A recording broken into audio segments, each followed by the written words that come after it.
Anda sedang mendengarkan suara profetis dari para nabi, hambanya John Patrice Vanggidai, Penatua Jemaat Future Life Community Kupang.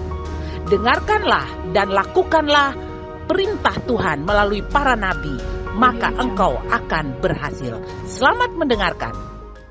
Umat Tuhan, hari ini saya sedang berbicara soal apa ini, saudara? Sedang apa? Kuasa profetik. Bila di kiri kanan, nikmati kuasa profetik. Come on. Nah, umat Tuhan, Alkitab mengajarkan kepada kita sebuah prinsip.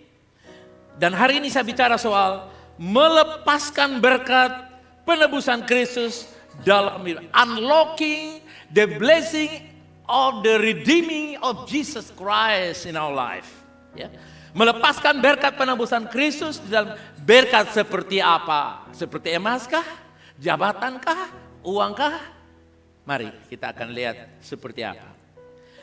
Anugerah Tuhan adalah yang terbaik dari surga yang mengganti yang terburuk dari manusia. Jadi ketika saya katakan ini semua karena anugerah, ini semua karena kasih karunia, maka kasih karunia atau anugerah adalah hal yang terbaik dari surga menggantikan yang terburuk dari dunia. Amen. Yaitu saya dan saudara. Yang terburuk, yang binasa, yang hancur, yang gagal diganti dengan kasih karunia.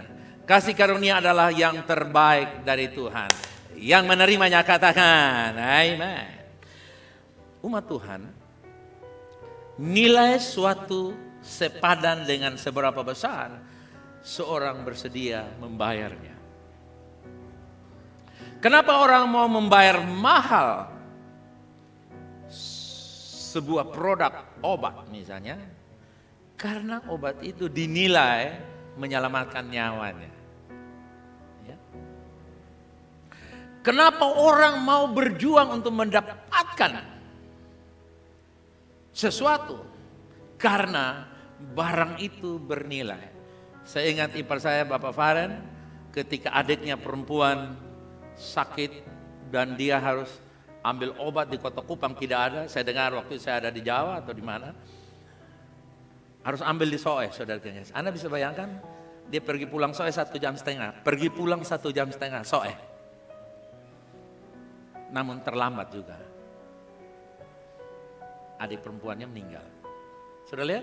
Kenapa beliau suruh sekarang lari 1,5 jam? Dia bilang pergi saja 2 jam. Saudara-saudara.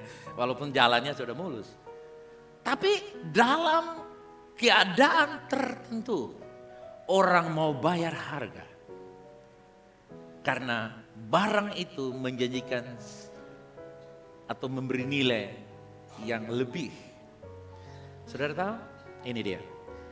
Tuhan Allah menganggap kita itu berharga setara dengan putranya. Katakan, saya seharga Yesus. Come on. Kalau kita tidak seharga Yesus, kalau kita tidak berharga di sorga, Tuhan tidak perlu repot-repot datang sebagai manusia. Menanggung segala kehinaan, dosa dan kutukan. Ditanggungkan kepadanya sakit penyakit dan nista kita. No, cukup hanya malaikat. Tapi karena saya dan saudara berharga, Tuhan turun. Haleluya. Tuhan turun tangan langsung. Kenapa? Karena kita dinilai sangat berharga. Kenapa sangat berharga? Karena kita serupa segambar dengan Tuhan. Amen. Umat Tuhan, Efesus 1 ayat 7-8 berkata, sebab di dalam Dia, di dalam Kristus dan oleh darahnya kita beroleh penebusan, yaitu pengampunan dosa menurut apa saudara? Kekayaan kasih karunia. Jadi Allah kita adalah Allah yang kaya akan apa? Kasih karunia. Kasih karunia artinya apa? Yang terbaik. Tuhan tidak punya yang terburuk, yang terbaik Dia berikan kepada saya dan saudara. Kekayaannya itu luar biasa, bukan? Ayat 8. Yang dilimpahkannya kepada kita. Ganti nama masing-masing. Yang dilimpahkannya kepada Filce dalam segala hikmat dan pengertian. In all wisdom and understanding. Jadi saudara lihat, cara Tuhan melepaskan anugerah terbaiknya dua elemen.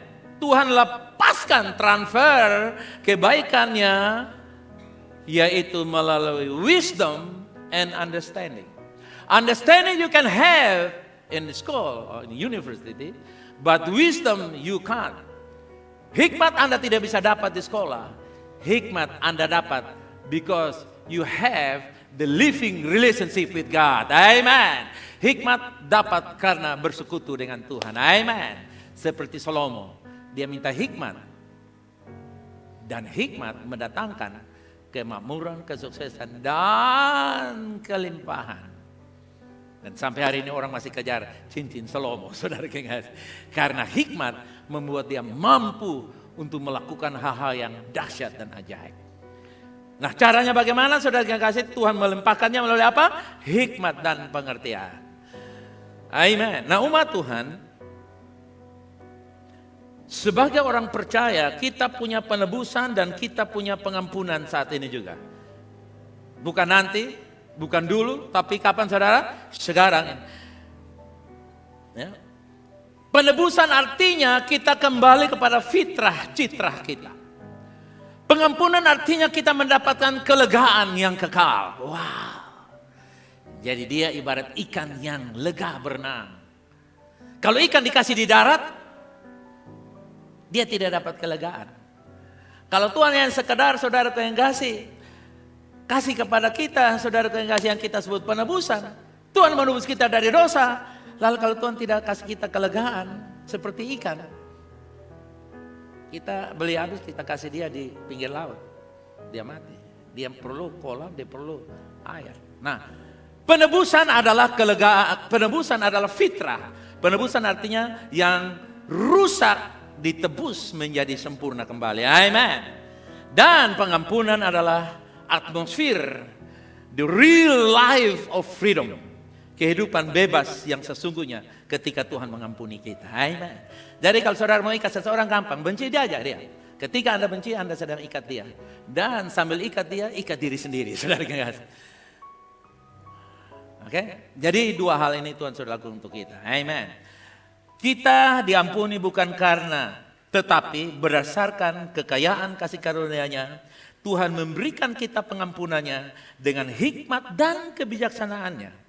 Pengampunan Tuhan memiliki dampak yang kuat yang menguduskan hidup kita. Sekali dia mengampuni, dia bekerja secara progresif menguduskan kita. Amen. Jadi orang yang menerima pengampunan Tuhan, kehidupannya berangsur terus progresif. Kalau dulu marahnya sepanjang zaman, saudara kasih. Sekarang datang sepanjang hari. Lalu datang setengah hari. Lalu datang seperempat hari. Lalu datang 1 jam, setengah jam. Lama-lama marah itu berlalu. Kenapa? Karena dia bukan pemarah.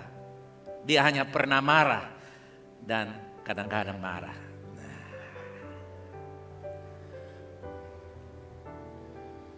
Karena sesuatu yang tidak beres harus dimarahi. Oke? Ketika kita dilahirkan kembali selamanya dan kita menikmati hidup kekal. Tidak dilahirkan lalu habis selesai. Seringkali kenapa orang tidak bertumbuh dengan baik? Karena mereka berpikir mereka tidak punya pemahaman, pengertian yang benar soal dilahirkan kembali. Dilahirkan kembali itu seperti saya dan saudara begini. Mau kembali ke rahim ibu lagi sekarang gara-gara stres. Gara-gara ngaco dalam hidup. Kan tidak mungkin. Sedangkan stres dan persoalan itu dan semua kehidupan kita diwarnai di sekitar kita dengan warna-warna yang ngejreng kayak begitu. Membuat kita jengkel, marah, stres dan rasanya tanda kutip mau gila. Tapi ketika kita lahir baru, kelahiran itu sekali untuk selamanya. Amen. Kelahiran baru itu sekali untuk berapa lama kawan? Nah, jadi saudara, waktu kita dilahirkan kembali, kita mulai bertumbuh. Nah, ada yang bertumbuhnya lambat, ada yang agak lambat, ada yang lambat sekali, ada yang very fast, ada yang instant. Instant kenapa? Dia cepat sekali bertumbuh. Karena waktu dengar puasa, waktu memberi. Waktu berdoa, dia berdoa. Waktu penginjilan, pokoknya semua kebenaran dia lakukan. Nah, instant dia. Tapi ini waktu dia memberi, masa beta miskin kasih nanti kurang. Kalau beta tak salah tengah malam siapa yang tolong. Nah itu lambat saudara kasih. Jadi orang bisa dengar berita yang sama, pertumbuhannya berbeda-beda. Tapi kadang-kadang yang kelihatannya lambat, Alkitab bilang waspada. Kadang-kadang nanti dia akan melejit, saudara kasih. Ya. Kadang-kadang kita pikir bungsu itu jaga rumah. Pada bungsu punya rumah yang jauh, saudara kasih. Jadi depend. Saudaraku yang kasih, kita lihat di sini bahwa ketika kita mendapatkan kelahiran baru, Yesus memberikan kepada kita caranya dengan menebus. Penebusan yang melahirkan kita. Haleluya. Tanpa penebusan seseorang tidak bisa dilahirkan kembali. Orang hanya bisa punya agama, orang hanya bisa punya good moral, but they never have the life of God Himself. Mereka tidak akan bisa punya hidup Tuhan karena mereka belum pernah dilihat. Seperti anakan babi punya hidup induk babi. Saya punya hidup Tuhan karena saya dilahirkan. Patung babi ada, tapi dia tidak punya kehidupan babi. Tapi anakan babi punya kehidupan karena dia dilahirkan. Sama juga. Kalau orang tidak dilahirkan kembali, dia patung. No life. Yang ada the power of moral. Nah, kuasa moral ini bisa dirubah dengan uang dan bisa dirubah dengan lobby-lobby. Tetapi fitrah dan citra diri kita yang kuat, kita dapat memutuskan lobby yang benar. Amen. Kita dapat memutuskan bagaimana mengelola, menerima keuangan yang benar dan yang tidak benar. Dalam perjanjian lama diungkapkan di Imamat bilang begini. Apabila saudaramu jatuh miskin sehingga harus menjual sebagian dari miliknya, maka seorang kaumnya yang berhak menebus, yakni kaumnya yang terdekat, harus datang dan menebus yang telah dijual saudaranya itu. Kaum terdekat. Artinya saudara. Jadi saudara, Tuhan menciptakan manusia itu sebenarnya kaya. Tapi karena dosa membuat manusia itu jatuh miskin. Karena diusir keluar kan dari Taman Eden. Dulu mereka makan mangga tinggal pilih mangga mana. Mau makan jeruk, mau makan anggur langsung tes di pohon. Maaf saudara, kurang enak. Tapi kelihatannya pas anggur di Eden itu enak semuanya saudara. Tapi mereka tergoda, akhirnya mereka jatuh miskin. Diusir keluar kan. Nah, menebus dalam bahasa Ibrani artinya goel. Menebus berarti membeli kembali. Goel, coba katakan goel. Bukan Joel, tapi apa? Goel. Goel artinya apa? Membeli kembali. Karena dia terjual, maka dia tuh seperti saudara punya sertifikat atau BPK mobil dijual oleh orang lain, anakmu atau siapa, lalu sini kamu kembalikan. Lalu kita tebus 125 juta. Jadi dia kembali asli. Jadi penebusan Tuhan itu membuat kita asli. Haleluya. Bukan abal-abal. Saudara ngasih ya. Katakan saya asli dari Tuhan. Come on. Ya, ori, saudara, original. Ya, bukan KW2 saudara ngasih. Asli. Tuhan menebus. Karena orang yang menebus disebut penebus. Kinsman redeemer. Ya. Artinya saudara yang dapat menebus. Seseorang yang namanya saudara. Seperti Boas. Dia mengambil langkah menjadi saudara untuk menebus kemiskinan dan kemelaratan dari Ruth. Gambaran Yesus menyelamatkan kita. Yesus datang ke bumi sebagai manusia karena dia harus menjadi manusia agar dia dapat menjadi kerabat penebus. Dia menjadi kinsman redeemer. Jadi dia menjadi kerabat dekat. Amen. Kenapa? Karena kita ini diciptakan serupa Bapa. Amen. Jadi Yesus sama seperti Bapa, saya seperti Bapa, kita seperti apa? Bapa. Waktu kita jatuh, Yesus harus datang karena kita miskin. Dia datang menebus kita kembali. Makanya Alkitab berkata, kita menerima kasih karunia. Karena Yesus, dia telah menjadi miskin, supaya oleh kemiskinannya kita menjadi apa? Come on! Menjadi kaya. Kaya apa? Kaya apa saja saudara. Yang baik. Nah, kadang-kadang manusia tidak mampu melakukan itu karena perasaan. Orang bisa berdoa minta kekayaan, tapi orang tidak mampu menerima kekayaan. Hari ini saya tulis status saya. People are sought in the presence of God, but they are dry up in silence. Orang berdoa hebat, tapi kantongnya kempes dalam kesunyian. Kenapa? Karena dia ada di sumber air. Tapi mau pulau ambil air pakai apa? Tidak ada kontainer. Makanya dry in silent. Biar miskin, tak punya apa-apa, asal senang di sorga. Bohong, tidak benar. Tapi banyak orang percaya kayak begitu. Itu prank, tapi orang, oh nggak apa-apa, biar susah sengsara di dunia. Bahkan kalau saya kanker penyakit pun itu adalah warisan.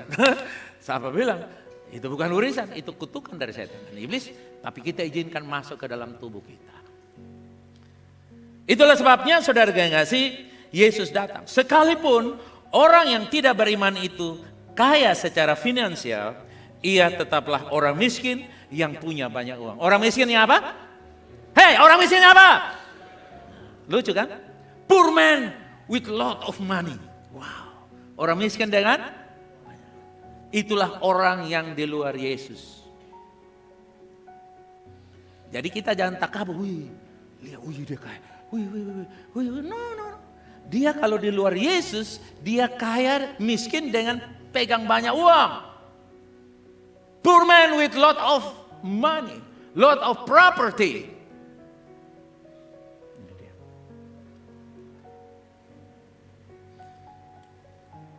Puji Tuhan. Bilang kiri kanan, kamu orang yang diberkati. Kasih tahu di kiri kanan, come on. Katakan, saya diberkati karena memiliki Yesus. Come on. Berkat itu melebihi kekayaan. Berkat itu melebihi properti. Amen. Jadi kalau orang memberkati saudara dalam doa, saudara jangan pesimis. Karena itu segala yang terbaik. Amen.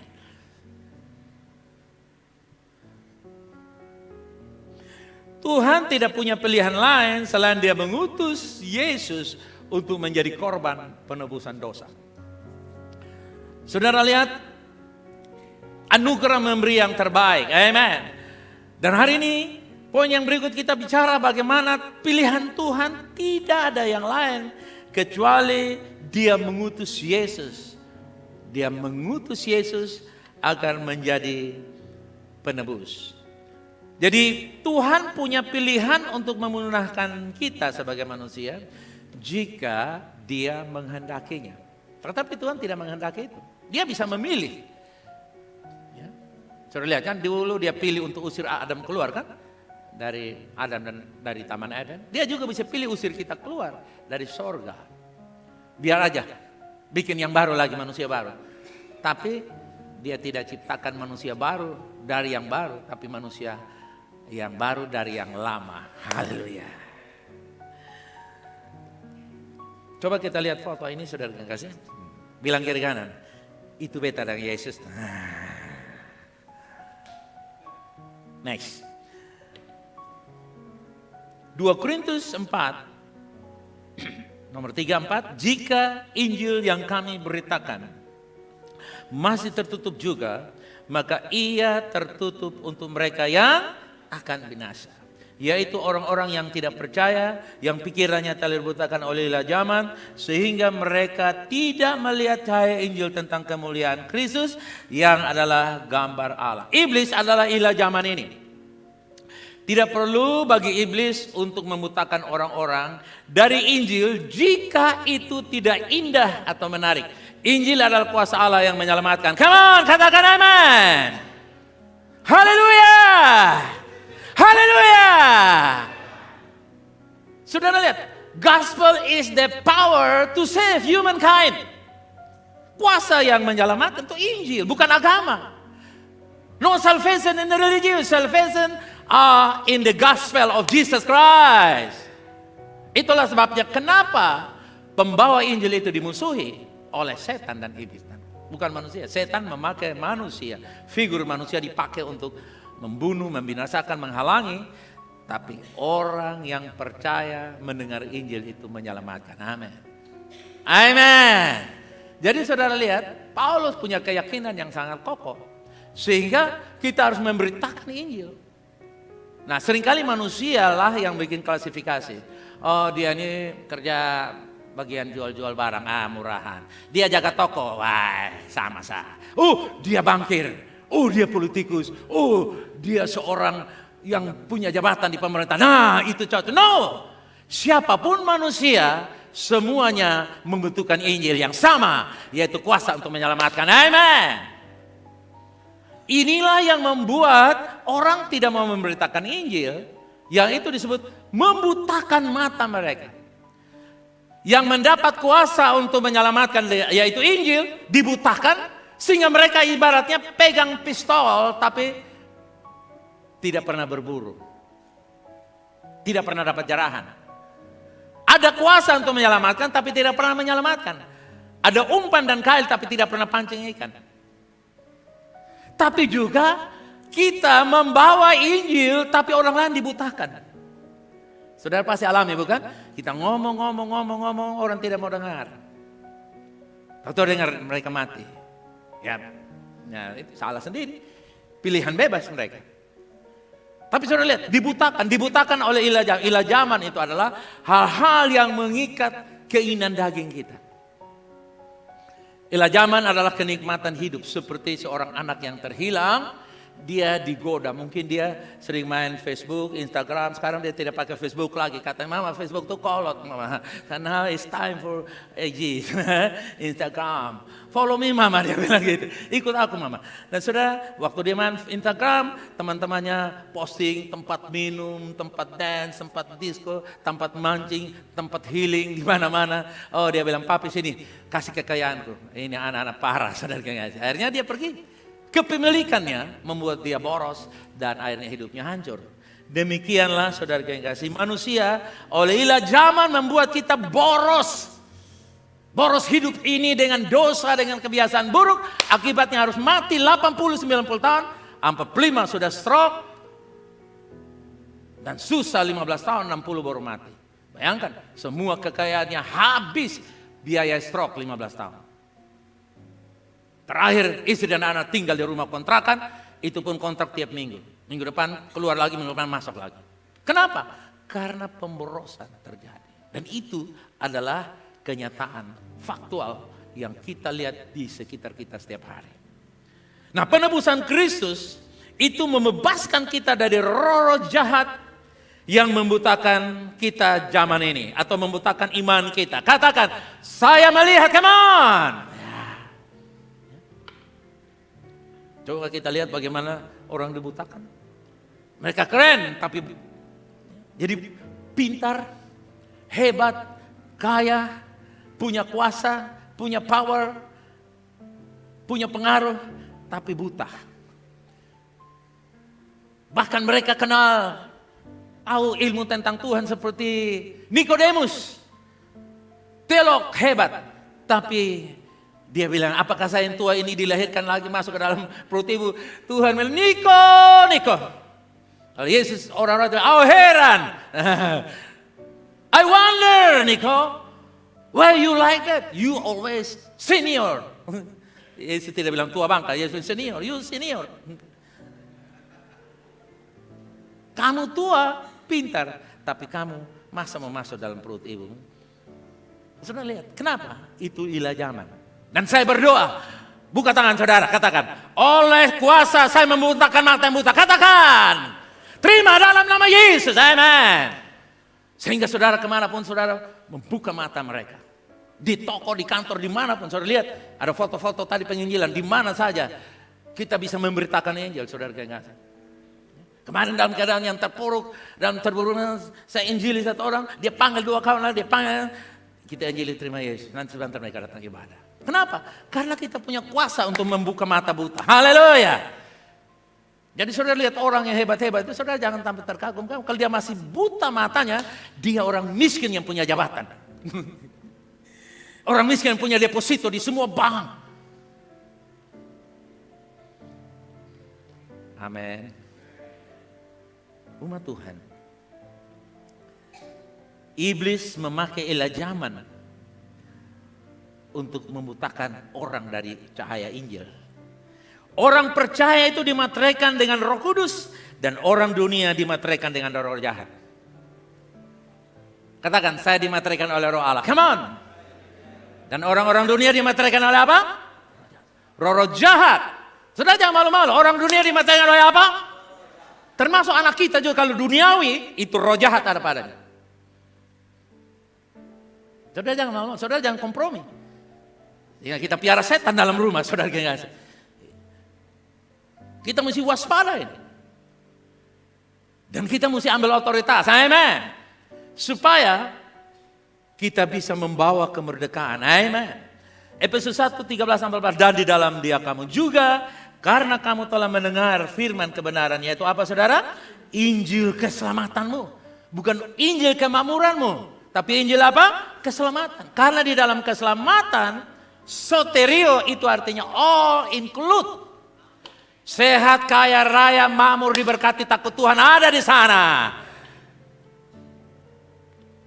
Dan di dalam Dia kamu juga ketika kamu percaya dimateraikan oleh atau dimateraikan dengan Roh Kudus yang dijanjikan. 14 dengan suara nyaring. Come on. Dan Roh Kudus itu adalah jaminan bagian kita sampai kita memperoleh seluruhnya. Yaitu apa? Penebusan yang menjadikan kita milik Allah untuk memuji kebesarannya. Umat Tuhan. Kita lihat foto yang berikut. Bilang di kiri kanan, kita dimeteraikan oleh Roh Allah. Come on. Umat Tuhan, Roh Kudus itu ibarat uang muka warisan kita. Down payment, DP. Haleluya. Nah, selain ini kan kita sebut DP. DP itu apa? Pokoknya DP. DP itu down payment.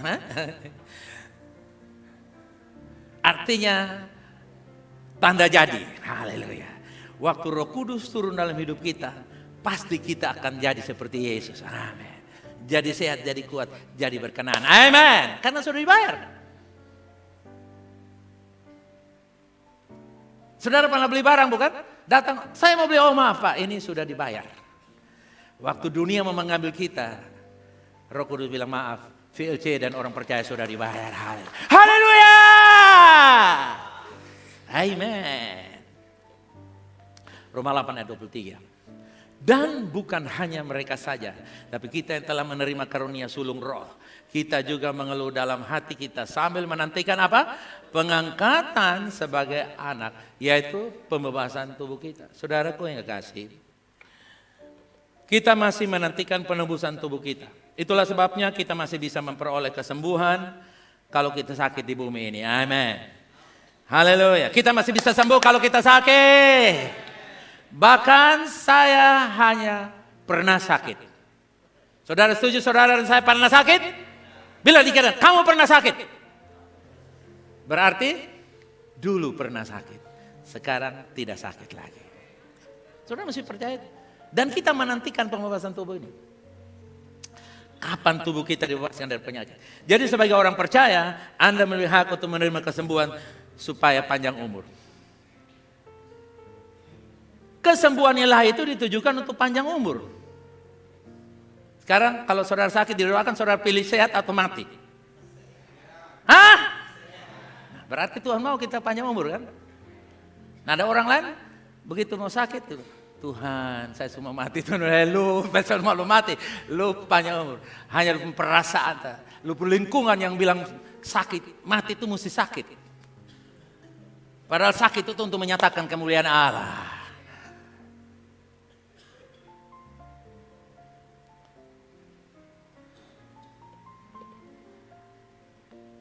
Kadang-kadang ketika kita berdoa untuk kesembuhan, iblis menolak untuk mengizinkan kesembuhan terjadi. Ya, kadang-kadang kita berdoa, saya pernah berdoa, kok mati, sudah puji Tuhan lah, yang diterima Yesus. Tapi ada juga kita berdoa, dia mengalami kesembuhan. Amen. Kesembuhannya kadang-kadang naik turun, tapi enggak apa-apa.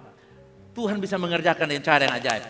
Setan menahan kesembuhan, tapi Roh Kudus melanggar penahanannya itu sehingga kita mengalami terobosan. Haleluya. Umat Tuhan, jangan bernegosiasi dengan iblis. Yang setuju katakan amin. Usir iblis dengan setan dari tempat tinggal mereka dalam hidup dan lingkungan saudara. Katakan saya usir setan dalam nama Yesus. Come on.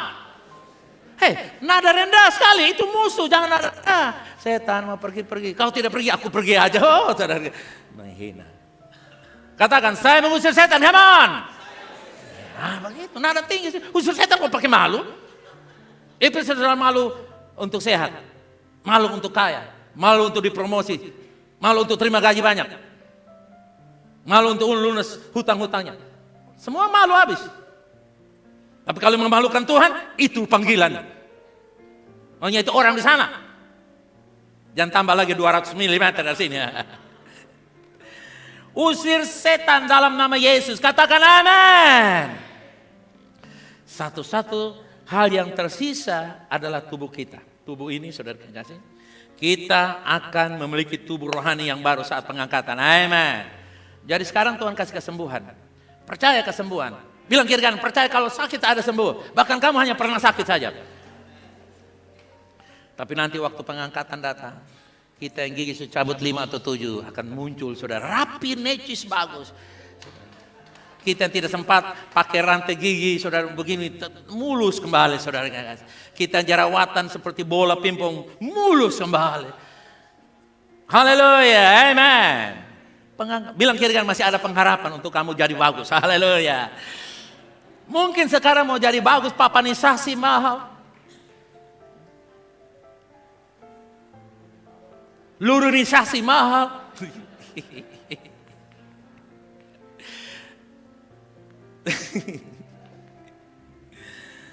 Karya penebusan Yesus di kayu salib bukanlah pembayaran kepada iblis. Saudara mesti tahu itu.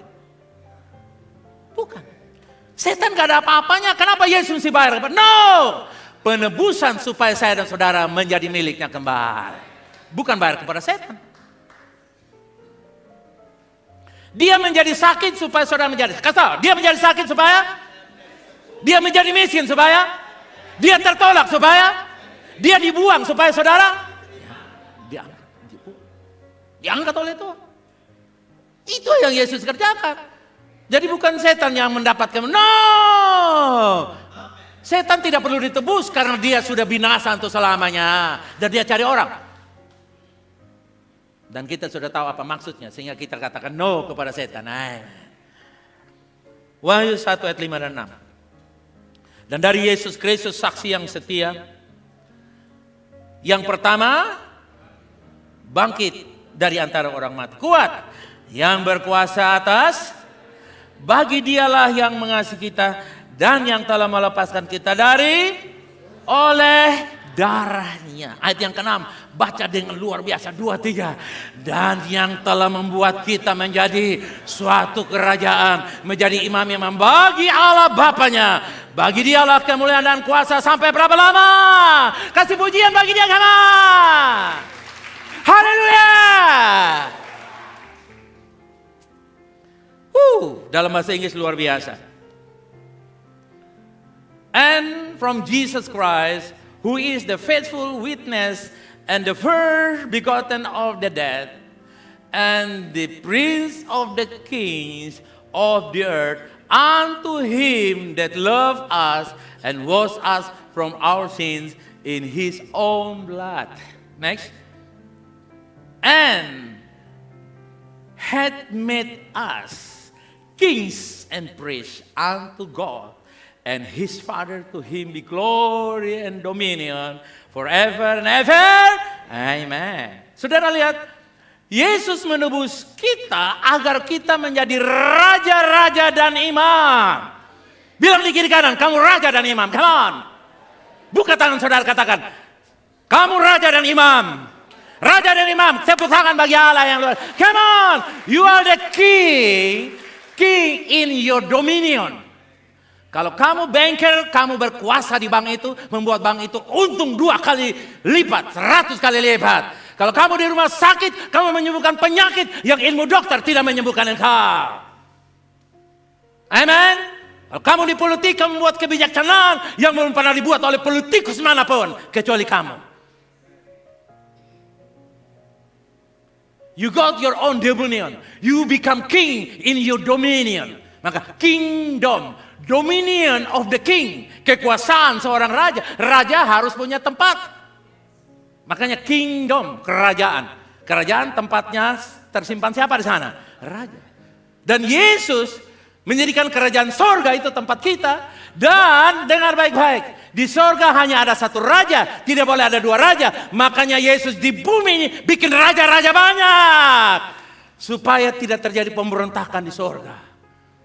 Orang presiden sama wakil presiden aja digunjang-ganjing sampai sekarang.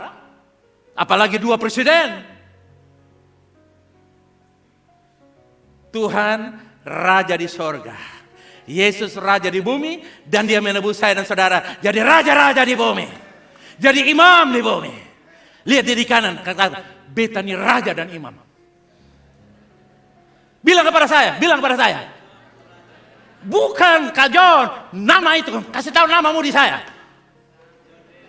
Yes, VLC, we are the kings and the priests. Saudara mesti tahu ini. Haleluya. Umat Tuhan, penebusan Kristus memberikan status dan identitas baru kepada orang percaya sebagai raja dan imam bagi Tuhan untuk memerintah bumi. Harga atas hilangnya bumi telah dibayar, tapi iblis menolak untuk menyerahkan kendalinya atas bumi.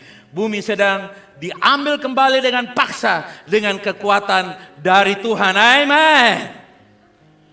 Ada perlawanan sekarang, saudara. Sudah lihat, orang benar, dunia politik, saudara, dengan mata yang terbuka. Orang yang bisa punya power tidak dipilih. Orang yang punya uang datang, walaupun ngomong tak salah, dia dipilih. Itu kan kita lihat, iblis memakai uang untuk menahan orang yang terbaik. Tapi saya percaya ini saatnya yang terbaik akan muncul. Karena Yesus sudah menjadikan kita raja, apapun terjadi pasti terjadi. Hanya dibutuhkan orang-orang yang terbuka kebenaran ini. Dan saya berdoa, VLC terbuka. You are the king and priest. Kamu bukan kaum awam. Kamu adalah orang-orang beken, orang-orang keren, orang-orang top of the kingdom. Priests and the kings. Haleluya.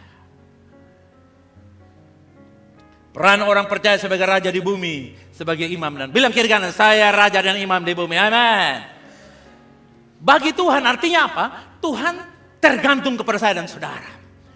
Tuhan tidak bisa rubah Bank NTT kecuali Anda masuk ke sana. Tuhan tidak bisa rubah DPR kota kecuali kamu masuk ke sana. Tuhan tidak bisa rubah Indonesia kecuali kamu jadi menteri, bahkan jadi presiden di sana. Dan pasti Tuhan akan munculkan orang-orangnya. Dan pasti akan muncul orang-orangnya. Hanya dibutuhkan gereja yang punya kuasa profetik untuk panggil keluar orang-orang itu. Kalau gereja hanya bawa proposal, maaf, yang keluar hansip. Penegak lingkungan. Itu pun orang curi ayam, dia dukung tambah lagi. Supaya kita bagi dua di rumah. Dan banyak hansip-hansip di dunia politik, dunia ekonomi dan bisnis, dunia sosial, media, entertainment. Murahan, tidak punya power untuk bergain, mendatangkan kerajaan Allah. Powerless people. Haleluya. Sebagai raja untuk apa? Mewujudkan kerajaan Allah di bumi. Sebagai raja untuk apa, kawan? Bumi di mana saudara berpijak, hidup, bekerja, tinggal sehari-hari. Amin. Saudara datangkan kerajaan Allah di sana. Kerajaan Allah itu ada damai sejahtera, sukacita. Haleluya. Pasti Tuhan mau buat. Lewat saudara, kerajaan Allah datang. Lewat saya, kerajaan Allah datang. Itu damai sejahtera, sehat, walafiat, diberkati, makmur semuanya. Haleluya. Di surga tidak boleh ada orang, tapi saya sudah bilang, bukan? Makanya Tuhan menjadikan kita raja di bumi ini. Memerintah bersama dengan Tuhan. Pangeran Charles adalah calon raja yang paling sengsara di bawah kolong langit. Kenapa? Karena dia hanya bisa jadi raja kalau Pangeran Charles menderita sebagai calon raja. Dia bisa jadi raja waktu muda apabila ratu atau maminya meninggal. Nah, jadi kalau dia mau cepat-cepat jadi raja, dia doa bilang apa? Father God, kill my mom. Bapak bunuh mami saya supaya saya bisa jadi raja. Makanya dia tidak mungkin berdoa untuk itu. Maka the Prince of Charles is the miserable, the candidate of king. Calon raja yang paling miskin, susah, sengsara. Lebih baik dia jadi satpam di sana. Dia berkuasa. Keluar, bos dia bisa ketemu. Dia berkuasa sebagai satpam. Tapi Pangeran Charles tidak bisa bikin keputusan apa-apa. Dengar, Yesus tidak menyanyiakan penebusannya. Dia tebus Anda dan saya supaya kita jadi raja dan imam. Haleluya! Saudara, jadi Yesus tidak tebus kita, hanya duduk, datang, dengar, doi, lalu kalau boleh masuk surga. Kalau boleh, kalau tidak pun gak apa-apa. Yang penting kaya. Yang penting senang. Raja dikenal dengan menjalankan apa, saudara? Raja dikenal dengan apa? Otoritas dan memerintah. Declare and decree. Menyatakan dan menetapkan. Raja kalau kumpul, saudara, kenapa Eropa itu dibagi-bagi? Misalnya Portugal datang jajah Timur Leste sampai di Keva, betul kan? Belanda datang dan sudah serahkan Soe, dan ke barat itu kita jadi Protestan. Makanya saya lihat di TTU ke Timur Leste itu Katolik semua karena Portugis datang, Belanda datang, hormat bagi Allah Bapa, semua hormat, saudara kekasih. Lalu dia jajah kita semua. Mereka sudah bagi. Kalau raja ketemu itu, mereka berunding mana yang. Nah, kalau kita ketemu taklukan kota Kupang, taklukan dunia bisnis, taklukan dunia ekonomi, taklukan pemerintahan, katakan amin. Jadi kita berkumpul di sini bukan datang dulu, kita datang berkumpul untuk taklukan sakit penyakit di kota ini, taklukan kemiskinan di kota ini. Itu raja mendeklarasikan, declare and decree. Raja tetapkan bahwa ini harus ditaklukan. Langsung wakil-wakilnya kerja keras, tiba-tiba besok terjadi penyerangan. Kenapa? Raja sudah declare and decree. Haleluya. Nah, umat Tuhan,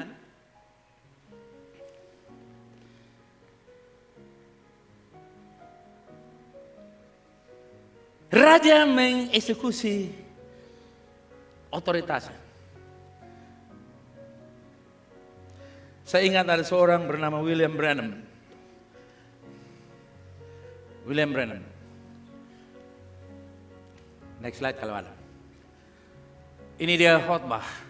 Sementara dia khotbah, next slide. Tiba-tiba api dari surga turun.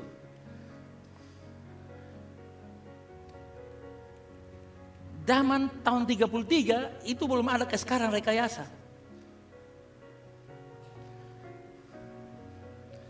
Dia orang biasa. Satu hari dia datang, satu dia bilang, Nabi. Coba kalau Nabi tunjukkan kamu Nabi.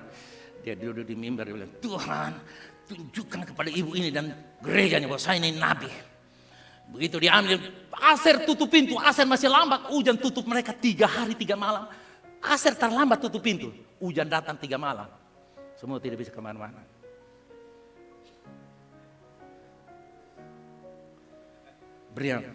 William Branham. Dia satu hari mau baptis orang. Di Kongo, Afrika. Tahun 55. Ketika dia mau baptis orang, mau datang orang kampung bilang, Pak William, itu sungai itu buaya semua, buaya. Let's go. Dia datang di sungai, bilang, hei Raja Buaya, keluar saya mau baptis orang. Hei Mama Raja, keluar. Hei anak Raja dan sepupu Raja, kerutuk-kerutuk Raja Buaya, keluar semuanya. Tiba-tiba Raja Buaya isi anak ponakan semua keluar. Di pinggir sungai diam-diam. Dia baptis orang. 200-300 di Kongo baptis. Habis baptis dia perintah, hei Bapak Raja dan Mama Raja serta ponakan, turun ke kali. Pluk-pluk, pluk-pluk, pluk-pluk, pluk-pluk, tepuk tangan bagi Tuhan yang luar biasa. Saudara lihat?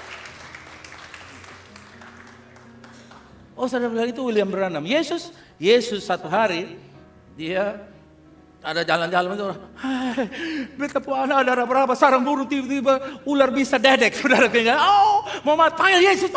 Mereka paksa Yesus. Hei pelan-pelan, orang mau mati. Hei kalem aja. Hanya Yesus datang agak terlambat. Kenapa? Oh mau mati dia. Kenapa? Apa? Itu ada sarang. Hei ular keluar. Isap kembali, bisa dijari anak ular, isap bisa berangkat, anak itu sehat kembali. Haleluya. Bilang kiri kanan Yesus mau ajaib. Amen. Nah, ini kita deklarasi, saudara yang kasih. Amen. Nah, yang seringkali saudara yang kasih, kita tidak bisa deklarasi karena kita diajar bertahun-tahun. Kamu yang duduk di sana itu kaum awam, Kau hebat di bank tapi bukan di gereja. Kau hebat di multimedia tapi bukan di gereja. Kau hebat di politik tapi bukan di gereja. Kau hebat di mana-mana di dunia pendidikan tapi di gereja kau kaum awam. Kaum awam itu artinya buta kenop, buta huruf. Akibatnya apa? Orang datang ke gereja itu bodoh, tidak tahu itu buta. Tapi hari ini saya deklarasi di GPI dan Indonesia, bahkan bangsa-bangsa terbuka mata untuk melihat engkau adalah imam dan raja. You are priest and king. Amen. Siapa yang bikin? Yesus yang bikin, bukan saya yang bikin. Saya hanya menyampaikan apa yang Yesus sudah kerjakan. Kamu tuh raja. Declare and declare. Mulai 1 tahun belum, 2 tahun belum, 29 tahun belum, 30 tahun pasti jadi. Amen. Karena kamu udah 60, masih 30 tahun ke sana lagi. Haleluya. Amen. Declare. Nah, yang berikut, selain diajar gereja itu bodoh, tidak boleh bikin apa-apa. Jadi saudara lihat, orang yang hebat bikin gereja di lain. Orang yang hebat, makanya terjadi perpecahan. Di Indonesia ini ada 2.500 denominasi. Di antara yang terbanyak karena perpecahan. Karena perpecahan. Kenapa? Karena orang tidak. Jadi di jemaat ini Anda boleh demonstrasikan kuasa yang luar biasa. Saman. Kalau kamu diutus Tuhan, pasti Tuhan akan kasih tahu diutus atau tidak. Kalau tidak, stay di sana. Karena di situ kerasulanmu akan muncul. Amen. Pengembalaanmu akan muncul. Dan engkau akan diberkati dengan pelayanan yang luar biasa. Kita tidak ambisi. Kita hanya punya visi. Haleluya. Imam itu apa? Sebagai imam, orang percaya dapat berdoa dan mengubah suatu bangsa. Yang percaya katakan amin. Satu keadaan, satu jalan kehidupan. Suatu orang, satu bangsa dengan menggantikannya dengan kehendak Tuhan. Dan mendatangkan kerajaan Allah bumi. Dimulai di mana kita berada. Seperti Abraham, Daniel, Yesus, dan Ishak. Mereka merubah keadaan. Ishak berdoa untuk istrinya yang mandul. Istrinya melahirkan. Abraham berdoa bagi Raja Salem. Atau Raja siapa yang mengambil Sarah itu. Daniel berdoa. Langit terbuka. Pembebasan terjadi. Sudah lihat. Yesus berdoa. Di taman itu. Kehendak Allah terjadi. Penyelamatan manusia. Kita akan terapkan jadwal doa nanti saudara kekasih di VLC. Dengan 9 waktu. Haleluya. Saudara kekasih. Mulai latih dirimu. Kenapa saudara lihat pangeran-pangeran itu di training secara khusus. Supaya mereka punya king lifestyle. Mereka punya gaya hidup raja. Punya apa? Kenapa Anda di training untuk berdoa tentang king patahkan usaha setan? Supaya muncul kingship-nya itu. Sifat kerajaannya tuh muncul. Sifat raja. Tapi seringkali kita tidak di training kingship. Tapi kita di training, saudaraku yang kasih. Yaitu budaya, kebiasaan raja-raja. Dia bernama siapa? Anes, bukan Ako. Kita detail. Dia bernama Mama Sa, bukan Mama Sabu. Nah. Feodalisme yang kita arahkan. Begitu mau duduk, sudah ada kursi kau belum? Duduk tuh, rubuh. Oh pecat dia. Feodalisme yang diajarkan. Masuk di gereja juga feodalisme gereja. Sehingga hamba Tuhan dipanggil. Saya pernah hadir satu gereja. Tuan pendeta A tolong berdoa. Bayang, Tuan pendeta A tolong berdoa. Tuan pendeta kok dipanggil suruh tolong. Aneh. Tuan yang harus minta tolong. Maju. Tapi ini Tuan pendeta tolong maju. Jadi Tuan pendeta juga ikut. Kalau saya tidak maju. Saya Tuan kok kau perintah. Tapi karena feodalisme ini masuk. Dari rote, dari sabu. Masuk semuanya. Akibatnya apa? Gereja penuh dengan feodal. Tapi kingless. Enggak ada king. Penyakit datang, mati sudah. Penyakit datang, cari orang pintar. Miskin datang bilang, wih setan apa yang suangi? Kau kambing 1 ekor, tidak ada orang mau suangi kamu untuk apa? Hah? Kau motor saja tidak ada orang suangi kamu untuk apa? Hah? Jadi kau ke raja itu Haji Isam yang membeli itu traktor aja 4 M dari Cina, 4 triliun dari Cina. Orang kasihan Prabowo bilang apa saya bawa dengar. Semua menteri miliknya dia.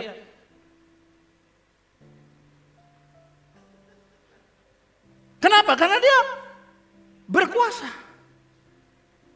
Dengar saudara yang kasih. Kita bisa merubah Indonesia dalam doa kita. 5 menit sudah praktekkan bukan? Sekarang baru menyasar. Sabtu rumah berdoa.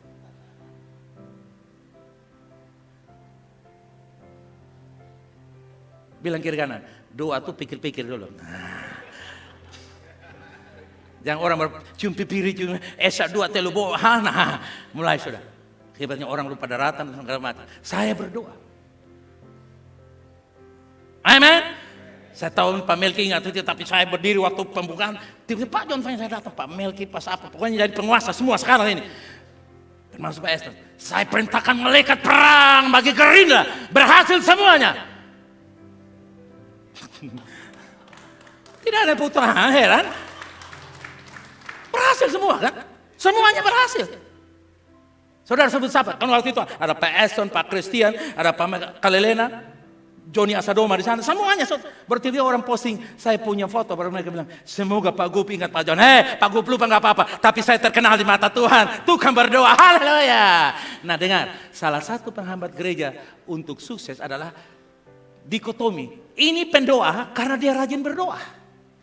Ini walaupun kasih gereja uang miliaran, dia bangun pendidikan, bangun panti asuhan, segala macam. Bukan pendoa. Kelas 4, kelas KW 3. Ini pendoa KW asli orangnya Tuhan. Makanya dikenal, dia pendoa. Itu apa? Pemboros, dia pemberi. Oh, dengar. Mulai hari ini saya deklarasikan, yang ada dalam gereja itu adalah pendoa yang luar biasa, berdoa kepada Allah yang luar biasa. Katakan, pendoa yang luar biasa, berdoa kepada Allah yang luar biasa. Come on. You are, engkau adalah itu. Amen. Saudara lihat, mesti latih diri.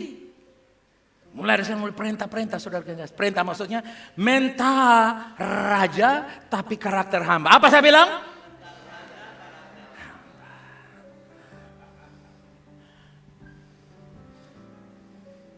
Kadang-kadang Jeffrey waktu ada kerjaan mereka berkata, Jeffrey, Yairus, lu suruh beta saja, kenapa?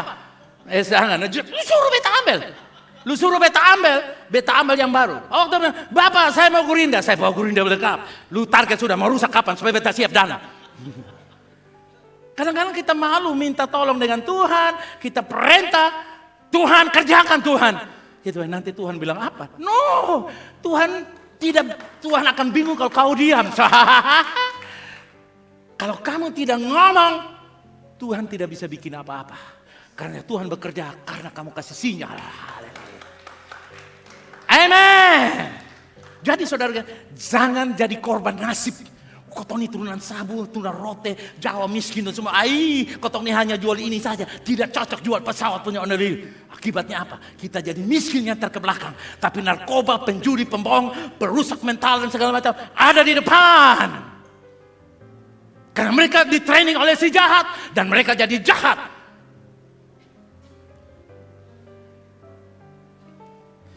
Bilang kiri kanan, latih dirimu sebagai imam dan raja.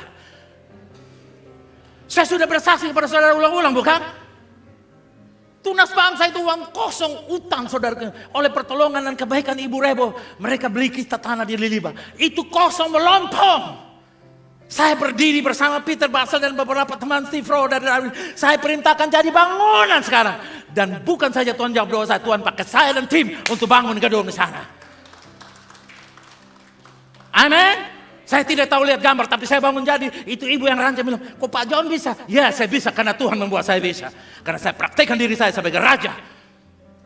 Amin. Bahasa Inggris kita sudah ada ibadah English service dari tahun 2010-2011 sampai sekarang. Kenapa? Karena saya melatih. Bilang kiri kanan, pernah Tuhan latih kamu jadi imam dan raja. Imam dan raja katakan haleluya.